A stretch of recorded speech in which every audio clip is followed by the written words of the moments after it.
Hello students, welcome to my channel. आज हम लोग पढ़ने जा रहे हैं एलएलबी का 5 ईयर का सेकेंड टॉपिक, जिसका नाम है advance constitution and corporate law. पिछले वीडियो में मैंने आप लोगों को संविधान कानून के बारे में पढ़ा दिया था। इस वीडियो में मैं आप लोगों को पढ़ाऊंगी कॉरपोरेट कानून के बारे में। इस वीडियो को मैं ज़्यादा देर किए बिना स्टार्ट करती हूँ, क्योंकि ये टॉपिक थोड़ा लंबा है। कॉरपोरेट कानून कंपनियों का गठन, संचालन, अधिकारों, दायित्व और अन्य कानूनी पहलुओं से संबंधित रहता है।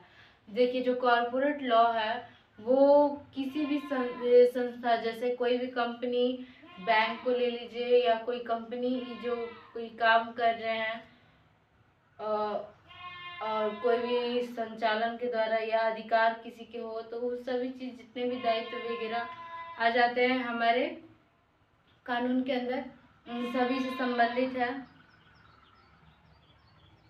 इस विषय को एलएलबी के दौरान अध्ययन किया जाता है ताकि आप कंपनी के प्रबंधन और संचालन के जुड़ी कानूनी जिम्मेदारियों के समझ सकें।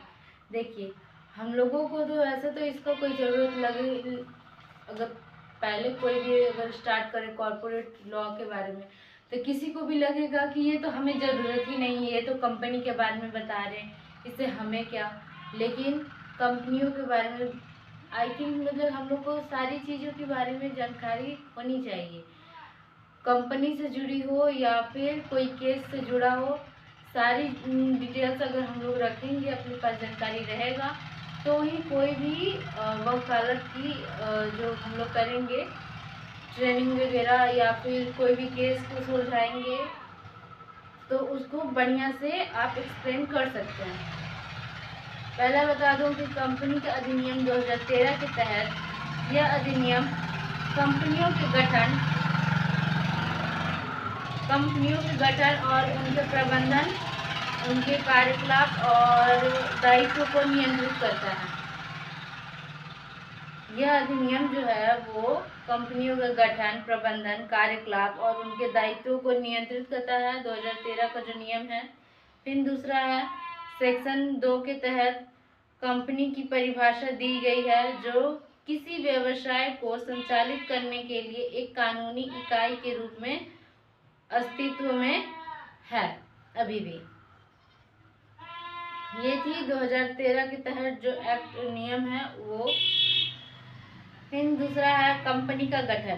कंपनी का गठन या पंजीकरण रजिस्ट्रेशन ऑफ कंपनीज के द्वारा होती है। अब दूसरा आता है, कंपनी का मुख्य रूप से दो प्रकार होती है, एक प्राइवेट लिमिटेड कंपनीज, एक पब्लिक लिमिटेड कंपनीज। प्राइवेट रहती है जो निजी मामलों में कार्य करती है, उसको उतना ही तक सीमित रखा जाता है। और जो पब्लिक है तो वो पब्लिक सभी लोगों के लिए वो कार्य करती है, वो एक तरह से लिमिट रख सकते हैं, उसको प्राइवेट में नहीं शामिल कर सकते हैं। अब कंपनी के गठन के लिए जरूरी दस्तावेजों में दो नाम हैं। पहला है मेमोरेंडम ऑफ एसोसिएशन और दूसरा है आर्टिकल ऑफ एसोसिएशन। ये दो प्रमुख नाम थे, नहीं दस्तावेज है जरूरी, जो कि इसमें शामिल है। फिर तीसरा आ जाता है कॉर्पोरेट गवर्नेंस। कॉर्पोरेट गवर्नेंस में यह सिद्धांत कंपनियों को संचालन के पारदर्शिता, जवाबदेही और न्याय सुनिश्चित करने के लिए रखा गया है। फिर इसमें आ जाता है हमारा तीसरा, नहीं दूसरा है ये। इसमें बोर्ड ऑफ डायरेक्टर्स, शेयरधारकों के अधिकार और कंपनी के नीतियों का निर्धारण शामिल है। ये सारी चीजें किसमें शामिल है? तो कॉर्पोरेट गवर्नेंस में। कॉर्पोरेट गवर्नेंस में जितने भी नीति, अधिकार, शेयर धारक हैं, वो सारी चीज गवर्नमेंट्स में शामिल रहते हैं, क्योंकि इनका संबंध कहीं ना कहीं से सरकार से भी जुड़ा रहता है। फिर आ जाता है विलय और अधिकरण। विलय का मतलब है मिल जाना और अधिग्रहण रहना। जब एक कंपनी दूसरी कंपनी के साथ मिलकर काम करती है तो एक कंपनी दूसरी को अधिग्रहित करती है तो उसे विलय और अधिग्रहण कहा जाता है। इसके लिए कई कानूनी प्रक्रियाएं होती हैं। और दूसरा है कॉम्पैक्ट एक्ट। ये 2002 के तहत किसी कंपनी के लिए विलय या अधिग्रहण का राज्य को सूचित करना अनिवार्य है ताकि बाजार में प्रतिस्पर्धा का असर ना पड़े।